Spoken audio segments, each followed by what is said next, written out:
Hi YouTube viewers, this is Yogesh from Thiruvanmiyur. இன்னைக்கு நான் பெரிய பெரிய ஹீரோவை பற்றியோ இல்லை பெரிய பெரிய மாமதியை பற்றியோ பேச போகிறதில்ல.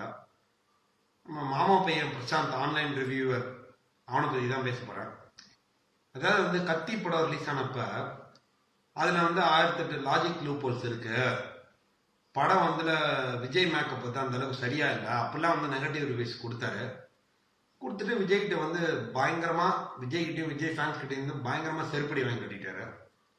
இப்போ அவர் என்ன ட்ரெண்ட் பண்றாருன்னா, என்னையா இருந்தால் படத்தை பத்தி நெகட்டிவ் ரிவ்யூஸ், அதாவது நெகட்டிவ் கமெண்ட்ஸ் கொடுத்துட்டு இருக்காரு.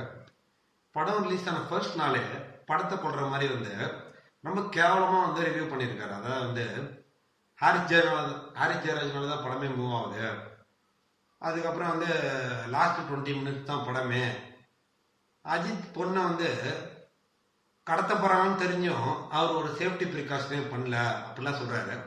ஆனா படம் பார்த்த அறிவாளிகளுக்கு எல்லாருக்குமே தெரியும், இந்த முட்டாள் முண்டத்துக்கு புரியலையோ என்னமோ அது நமக்கு தெரியல. அஜித் அவர் பொண்ணை ஒரு 5-6 போலீஸ்காரங்க கூட சேஃப்டியா தான் அமுச்சு வச்சாரு. அது மட்டும் இல்லாத ஜிபிஎஸ் ட்ராக்கர் வாட்ச் எல்லாம் வச்சு அமுச்சு வச்சாரு.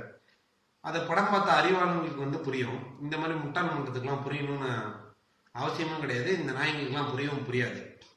இந்த நாயங்களுக்கெல்லாம் கௌதம் வாசுதேவன் படம் பிடிக்கலன்னா இவனுங்கெல்லாம் பார்க்க சொல்லி யாருமே கேட்கவே இல்லை. இவனுங்கெல்லாம் போய் பேரரசு படம் பார்க்கலாம். அதாவது என்ன சொல்லணும்னா இவரை பத்தி இப்படி கிளியரா சொல்லி உங்களுக்குலாம் புரிய வைக்கணும்னு சொல்லி நினைச்சீங்கன்னா, இவரே ட்வீட் பண்ணியிருக்காரு. அதாவது ஏன் மணிரத்னம் சார் மினிமம் கேரண்டின்ற ஒரு ஆப்ஷனே இல்லாமல் இந்த படத்தை அவர் ஓன் ரிஸ்க்ல ரிலீஸ் பண்ணியிருக்காருன்னு சொல்லி இந்த பிரசாந்தே ட்வீட் பண்ணியிருக்காரு. அப்படி அவர் ரிஸ்க்ல அவர் ட்வீட் பண்ண படத்தை இவர் ப்ரமோட் பண்ணலன்னா கூட இவர் மூடிட்டு சும்மா வந்திருக்கலாம். இவர் என்ன தெரியுமா பண்ணாரு, படம் நல்லா இல்லை அது இதுன்னு சொல்லி கொலை போட்டாரு. அப்புறம் எதுக்கு இவர் அந்த மாதிரி ட்வீட் பண்ணோம், அதுக்கான அர்த்தம் எங்களுக்கு ஒண்ணுமே புரியல. இவருக்கு செருப்படை Vijay fans, Ajith fans, 2 fans கிட்டே கன்ஃபார்ம் கூடிய விரைவில் கிடைக்கும்.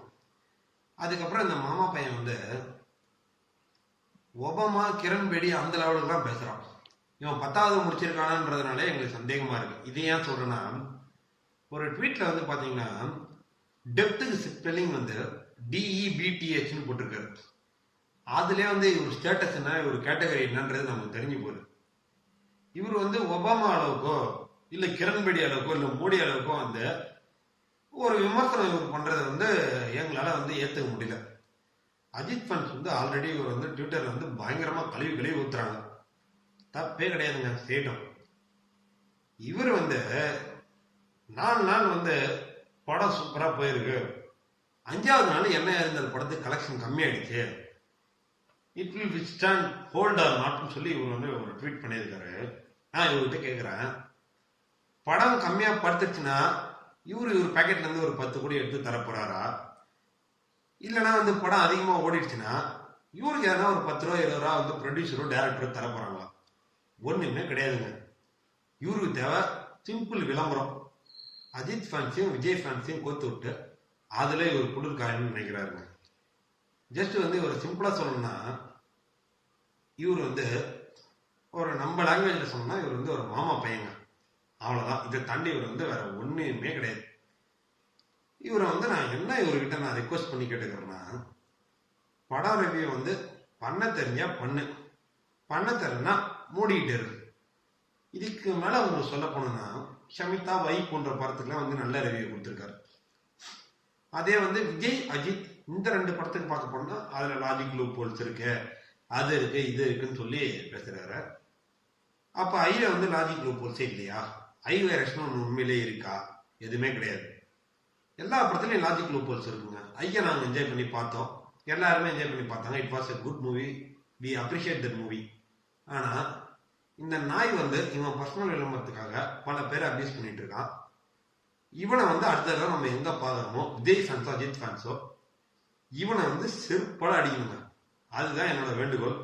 இவனோட ரிவ்யூக்கு எந்த மதிப்பும் எந்த பப்ளிக் ஆடியன்ஸும் கொடுக்கவும் கூடாது. இவன் ரிவ்யூ ஒரு ரிவ்யூவாவே ஏத்துக்கவும் கூடாது. ஏன்னா இவன் தாங்க நம்பர் 1 மாமா பையன். அதை நீங்க ட்விட்டர்ல போய் அக்கௌண்ட்ல ஃபாலோ பண்றவங்க என்னென்ன கமெண்ட் அவனுக்கு பண்றாங்கன்றதை பார்த்தாலே உங்களுக்கு தெரிஞ்சிடும். இன்னொரு விஷயம் அவர் அசிங்கமா திட்டி யாராவது ஒரு ஃபேன்ஸ் வந்து அபியூஸ் பண்ணா உடனே வாங்க டீ பிஸ்கட் சாப்பிடலான்னு கூப்பிடுறாரு. அதனால அவர் அன்போட இன்று முதல் டீ மாமா பிஸ்கட் மாமா என்று அழைக்கப்படுவார். பிரசாந்த் ரிவ்யூக்கு ஒரு முற்றுப்புள்ளி இதோட வைப்போங்க. தேங்க்யூ. இந்த வீடியோ உங்களுக்கு பிடிச்சிருந்தா யூடியூப்ல ஷேர் பண்ணுங்க, லைக் பண்ணுங்க. ரொம்ப தேங்க்ஸ்.